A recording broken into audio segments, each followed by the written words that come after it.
বিসমিল্লাহির রহমানির রহিম। উত্তম আখলাক অর্জন করার ক্ষেত্রে মৌলিক যে বিষয়গুলো রয়েছে তার মধ্যে একটি বিষয় হলো উত্তম আখলাক অর্জন করার প্রাপ্তি বা অর্জনটা কি।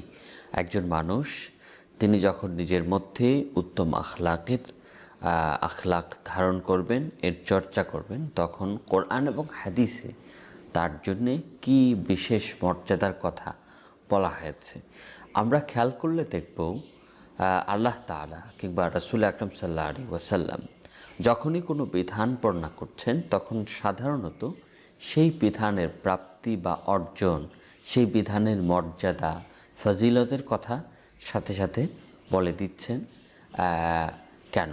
এর কারণ হচ্ছে এর দ্বারা স্বাভাবিকভাবেই একজন মানুষ উদ্বুদ্ধ হবে, আগ্রহী হয়ে উঠবে সেই জিনিসটি, সেই বিষয়টি পালন করার প্রতি। এরই ধারাবাহিকতায় আমরা দেখি উত্তম আখলাকের বিপুল মর্যাদার কথা। এটি অর্জন করা যেমন অত্যন্ত গুরুত্বপূর্ণ, জরুরি একটি নির্দেশনা, ঠিক একইভাবে এর বিপুল মর্যাদা এবং ফজিলতের কথা, প্রাপ্তি ও অর্জনের কথা কোরআনে কারিমে এবং হাদিস শরীফে বর্ণনা করা হয়েছে। সেখান থেকে আমরা কয়েকটি বিষয় আপনাদের সামনে উপস্থাপন করছি। উত্তম আখলাকের প্রথম যে মর্যাদার কথাটি আমরা বলতে চাই তা হলো এর মাধ্যমে, এই উত্তম আখলাক লালন করা, চর্চা করার মাধ্যমে একজন মানুষ আল্লাহ তাআলা এবং তার প্রিয় রাসূলের ভালোবাসা অর্জন করতে পারে। এটি উত্তম আখলাকের অন্যতম একটি মর্যাদা। উসামা ইবনু শরীক রাদিয়াল্লাহু আনহু তিনি বর্ণনা করছেন, রাসূল আকরাম সাল্লাল্লাহু আলাইহি ওয়াসাল্লাম বলছেন, আহাব্বু ইবাদিল্লাহি ইলাল্লাহি আহসানুহুম খুলুকা। তাবরানী ও মুস্তাদরাক হাকিমের হাদিস। এই হাদিসে রাসূল সাল্লাল্লাহু আলাইহি ওয়াসাল্লাম বলছেন, আল্লাহ তাআলার বান্দাদের মধ্যে আল্লাহ তাআলার কাছে সবচেয়ে প্রিয় মানুষ, প্রিয় বান্দা তারা যাদের আখলাক, আচরণ, স্বভাব সবচেয়ে বেশি সুন্দর। রাসূল আকরাম সাল্লাল্লাহু আলাইহি ওয়াসাল্লাম জাবির ইবনে আব্দুল্লাহ রাদিয়াল্লাহু আনহুমা কর্তৃক বর্ণিত একটি হাদিসে বলছেন, ইন্না মিন আহাব্বিকুম ইলাইয়া ওয়া আকরাবিকুম মিন্নি মানজিলান মাজলিসান ইয়াউমাল কিয়ামাতি আহাসিনাকুম আখলাকা। তোমাদের মধ্যে যারা আমার কাছে সবচেয়ে প্রিয় এবং কিয়ামতের দিনে যারা আমার সবচেয়ে নিকটে আসন লাভ করবে তাদের মধ্যে অন্যতম হচ্ছে সেই সকল ব্যক্তি যাদের আখলাক, যাদের স্বভাব চরিত্র সবচেয়ে সুন্দর। তাহলে এই দুটি হাদিস থেকে আমরা জানতে পারলাম রাসূল আকরাম সাল্লাল্লাহু আলাইহি ওয়াসাল্লামের ভালোবাসা অর্জন করা যাবে এবং একইভাবে এই উত্তম আখলাকের মাধ্যমে তার নৈকট্য লাভ করা যাবে, আল্লাহ তাআলার ভালোবাসা অর্জন করা যাবে। আর পরকালে বিশ্বাসী একজন মুসলিমের জন্যে, প্রকৃত মুমিনের জন্যে আল্লাহ তাআলার ভালোবাসা লাভ করা, রাসূল আকরাম সাল্লাল্লাহু আলাইহি ওয়াসাল্লামের প্রিয় পাত্র হওয়া, এর চেয়ে সৌভাগ্য, এর চেয়ে বড় সুসংবাদ আর কি বা হতে পারে। উত্তম আখলাকের যে দ্বিতীয় মর্যাদাটির কথা আমরা বলবো তা হচ্ছে এই উত্তম আখলাক ঈমানের পূর্ণতার নিদর্শন বা মানদণ্ড। অর্থাৎ একজন মানুষ তার ঈমান পরিপূর্ণ নাকি পরিপূর্ণ নয়, এই বিষয়টি তার আখলাকের উপর নির্ভর করছে। হাদিসের ভাষ্য হচ্ছে আবু দাউদ শরীফের হাদিস। আবু হুরায়রা রাদিয়াল্লাহু আনহু বলছেন, আকমালুল মুমিনিনা ঈমানান আহসানুহুম খুলুকা। মুমিনদের মধ্যে সবচেয়ে পূর্ণাঙ্গ ঈমানের অধিকারী সেই ব্যক্তি যে আখলাকের বিচারে, চরিত্র স্বভাবের বিচারে তাদের মধ্যে সবচেয়ে উত্তম। তাহলে এখানে ঈমানের পূর্ণতার বিষয়টিকে আখলাকের সাথে যুক্ত করে দেওয়া হলো এবং এই আখলাককে একজন মুমিন বিশ্বাসী মানুষ তিনি যখন উত্তম আখলাককে ধারণ করবেন তখন এই উত্তম আখলাকের মর্যাদা ও প্রাপ্তি হচ্ছে এর দ্বারা তার ঈমানটা পূর্ণাঙ্গ হবে, সবচেয়ে বেশি পরিপূর্ণ হবে। প্রিয় দর্শক শ্রোতা, উত্তম আখলাকের তৃতীয় যে মর্যাদাটির কথা হাদিস শরীফে আমরা পাই তা হচ্ছে মিজানের পাল্লায় সবচেয়ে ভারী জিনিস হচ্ছে এই উত্তম আখলাক। এটি আখলাকের তৃতীয় মর্যাদা হিসেবে আমরা বর্ণনা করছি। আমরা এই পৃথিবীতে ভালো মন্দ যাই করি, কিয়ামতের দিন এই সব কিছু কিন্তু দাড়ি পাল্লায় ওজন করা হবে। সেই ওজনে যার নেকির পাল্লা ভারী হবে সেই হবে সম্মানিত, সেই জাহান্নামের আযাব থেকে মুক্তি পাবে এবং জান্নাতের উত্তম সর্বোত্তম জীবন লাভ করে সম্মানিত হবে, সফল হবে। এই বিষয়টি আল্লাহ তাআলা কোরআনে কারীমে একটি মূল নীতি হিসেবে উপস্থাপন করেছেন, মানে বারবার এই বিষয়টির কথা মানুষকে স্মরণ করিয়ে দিয়েছেন। এর মধ্যে সূরাতু আরাফের 8 এবং 9 নম্বর আয়াতে আল্লাহ বলছেন, ওয়াল ওয়াজনু ইয়াউমা ইযিনিল হক ফামান সাকুলাত মাওয়াজিনুহু ফাউলাইকা হুমুল মুফলিহুন। সেদিনকার ওজন হবে সত্য, যার দাড়িপাল্লা বা যার ওজন ভারী হবে, অর্থাৎ নেকির ওজন ভারী হবে, তারাই হবে সফলকাম। ওমান খাফাত মাওয়াজিনুহু ফাউলাইকা আল্লাযীনা খাসিরু আনফুসাহুম বিমা কানু বিআয়াতিনা ইয়াযলিমুন। আর যার নেকির পাল্লা হালকা হবে, ভারী হবে না, তারাই হচ্ছে সেই সকল ব্যক্তি যার নিজেদেরকে ক্ষতিগ্রস্ত করেছে, যেহেতু তারা আমার নিদর্শনাবলীর প্রতি অবিচার করত। তাহলে আমরা এই আয়াত থেকে এবং এই জাতীয় আরও বহু আয়াত রয়েছে, এগুলো থেকে বুঝতে পারলাম যে দাড়ি পাল্লায় কিয়ামতের দিনে ওজনে নেকির পাল্লা ভারী হওয়া এটি মুসলিমের একজন মুমিনের সফলতা, ব্যর্থতা বা তার জান্নাতে প্রবেশ করা, জাহান্নামে প্রবেশ করা, এর উপর এই সবগুলো বিষয় নির্ভর করছে দাড়িপাল্লায় ওজন ভারী হওয়া বা না হওয়া।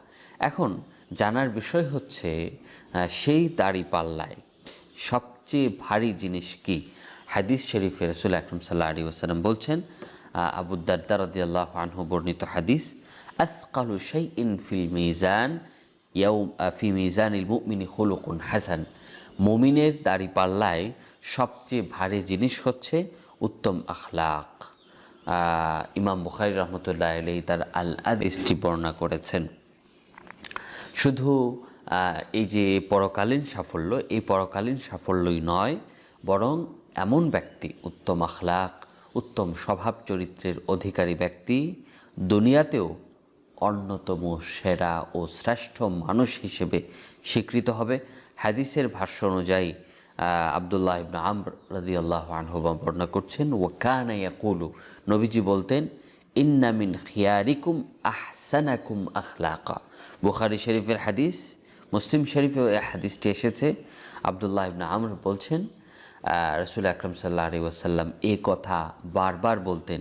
কি বলতেন? ইন্না মিন খিয়ারিকুম, তোমাদের মধ্যে অন্যতম শ্রেষ্ঠ ব্যক্তি, সেরা ব্যক্তি তারা, আহসানাকুম আখলাকা, আখলাকের বিচারে, স্বভাব চরিত্রের বিচারে তোমাদের মধ্যে যারা সবচেয়ে উত্তম, সবচেয়ে সেরা। উত্তম আখলাক, সুন্দর স্বভাব চরিত্র ধারণ করার আরেকটি বিশেষ মর্যাদা হচ্ছে ঘর বাড়ি আবাদ হবে এবং হায়াতে মানুষের জীবনে বরকত হবে, বৃদ্ধি ঘটবে। আয়েশা সিদ্দিকা রাদিয়াল্লাহু আনহা সম্পর্কে নবীজি সাল্লাল্লাহু আলাইহি ওয়াসাল্লাম থেকে একটি হাদিস বলছেন, নবীজি বলেন, ওয়াসিলাতুর রাহিমি ওয়া হুসনুল খুলুক ওয়া হুসনুল জিওয়ার ইউআম্মিরানিদ দিয়ার ওয়া ইয়াজিদানি ফিল আ'মার। মুসনাদে আহমদে বর্ণিত এই হাদিসে রাসূল আকরাম সাল্লাল্লাহু আলাইহি ওয়াসাল্লাম বলছেন যে আত্মীয়তার সম্পর্ক রক্ষা করা, তারপর প্রতিবেশীর সাথে সুসম্পর্ক রক্ষা করা, উত্তম আখলাক ধারণ করা, এগুলো কি করে? এগুলো দুটি জিনিস করে। একটি হচ্ছে ঘর বাড়িকে আবাদ রাখে, আর আরেকটি হচ্ছে মানুষের হায়াতে বৃদ্ধি ঘটায়। ঘর বাড়িকে আবাদ রাখার সাধারণ মানে হচ্ছে যে ঘর বাড়িতে আবাদ রাখার জন্যে যা যা প্রয়োজন, মানুষের প্রয়োজন, অর্থ সম্পদের প্রয়োজন, আসবাবপত্রের প্রয়োজন, এই সকল কিছুর যোগান আল্লাহ তাআলা বিশেষভাবে উত্তম আখলাকের কারণে এগুলোর ব্যবস্থা করে দেন। 5 নম্বর যে মর্যাদার কথা আমরা বলবো সেটি হচ্ছে উত্তম আখলাক ধারণ করার মাধ্যমে একজন ব্যক্তি তিনি নফল নামাজ, নফল রোজা রাখার মর্যাদা পেতে পারেন। রাসূল আকরাম সাল্লাল্লাহু আলাইহি ওয়াসাল্লাম একটি হাদিসে বলছেন, এটিও আয়েশা রাদিয়াল্লাহু আনহা বর্ণিত হাদিস, ইন্নাল মুমিনা ইউদরিকু বিহুসনি খুলুকি দারাজাতি কাইমিল লাইলি ওয়া সাইমিন নাহার। মুমিন ব্যক্তি, বিশ্বাসী ব্যক্তি, সে তার উত্তম আখলাকের বদৌলতে রাত্রিতে জাগরণ করে, রাতের বেলা জাগ্রত থেকে ইবাদত করছে এবং দিনের বেলা রোজা রাখছে, এমন ব্যক্তির মর্যাদা একজন মুমিন তার উত্তম আখলাকের বদৌলতে অর্জন করতে পারে। সুবহানাল্লাহ, এটি অত্যন্ত আশাব্যঞ্জক একটি হাদিস। এই হাদিস থেকে আমরা অনেক বড় শিক্ষা পাই। তা হচ্ছে ইসলামের দৃষ্টিতে এই উত্তম আখলাকের মর্যাদা কত সেটা আমরা বুঝতে পারি। এভাবে দীর্ঘ নফল নামাজ পড়া, তারপর দীর্ঘ সময় রোজা রাখা বা ধারাবাহিকভাবে রোজা রাখা, এটি অনেকের পক্ষেই নানান কারণে হয়তো সম্ভব হয় না।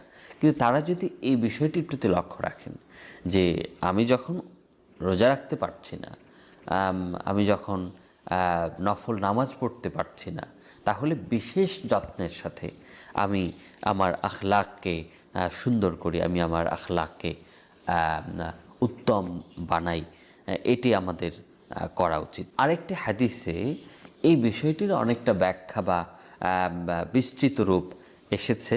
সে হাদিসে মুসনাদে আহমদে বর্ণিত এই হাদিসে আবু হুরায়রা রাদিয়াল্লাহু আনহু বলছেন, ইন্না ফুলানাতান তুযকার মিন কাসরাতি সালাতিহা ওয়া সিয়ামিহা ওয়া সাদাকাতিহা গায়রা আন্নাহা তুযি জিরানাহা বিলিসানিহা। রাসূল আকরাম সাল্লাল্লাহু আলাইহি ওয়াসাল্লামের কাছে এক ব্যক্তি গিয়ে বললেন, ইয়া রাসূলুল্লাহ, অমুক মহিলা তিনি তার দীর্ঘ নামাজ, তারপর অনেক রোজা রাখা, তারপর বিপুল পরিমাণ দান সদকা করা, এগুলোর কারণে তার অনেক সুনাম, মানুষ তার প্রশংসা করে।